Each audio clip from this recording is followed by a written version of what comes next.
First and foremost, I want to start this off by saying I'm not sponsored, I'm not paid, I don't have any affiliation to the Democrats other than ideologies. With that being said, let's talk about Prop 50.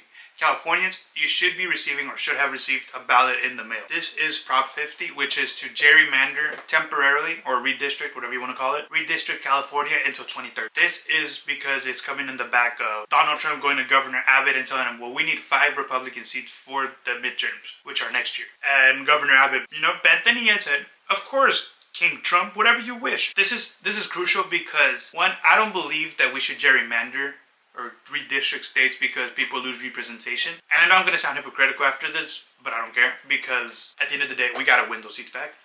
But vote yes on Prop 50 because, and this isn't to fearmonger, but if you vote no and this doesn't pass through, this could very well be the last election you're ever voting in, because of the simple fact that Republicans want to take over all of government. They already have. The whole government shutdown is on them. Like, how do you run the Senate, the House, the Supreme Court justices, and have the White House, and you still shut down the government? But that's besides the point. That's for a different video. The point is, vote yes. Vote yes because this is just temporary.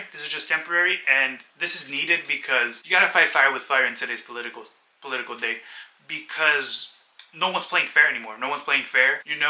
Everything from the Epstein files to even releasing how the unemployment's doing is all lies. We know this and it's obvious, but nobody's playing fair in the government anymore. And Governor Newsom is the only one that's willing to stand up for. And don't get me wrong, I like Newsom.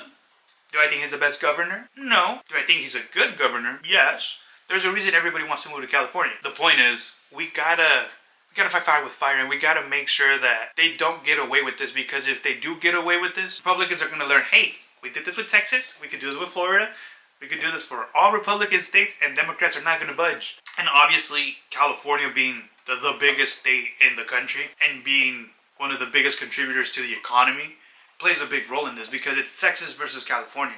It's not like, oh, it's Texas versus Rhode Island, And not to hate on Rhode Island, but you gotta fight heavyweight with heavyweight. And with that being said, Californians, vote yes. Vote yes, because this isn't about economy anymore. This isn't about, hey, I believe we should be pro-birth or pro-life or whatever.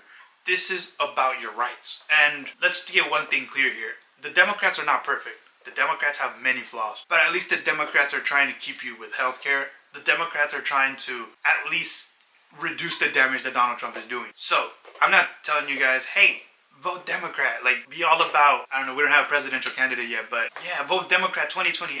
No. But in this situation, this is democracy we're fighting for. And take it as someone that's a grad student. We're living through unprecedented times. And if you ever wondered, what would you do during the 1930s and 40s in Germany? You're doing it right now.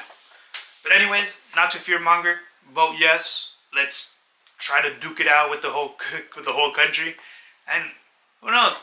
Maybe we'll end up seceding one day. But yeah, vote yes. Don't forget to mail in your ballot. And this is crucial. This is important. And please don't screw this up, California. Please don't screw this up. Alright, this has been Chris, and I'll see you guys next week talking about, I don't know, maybe the Epstein files, maybe the government shutdown. I'm still indecisive, but you'll see next week. But anyways, it's been Chris. Peace out.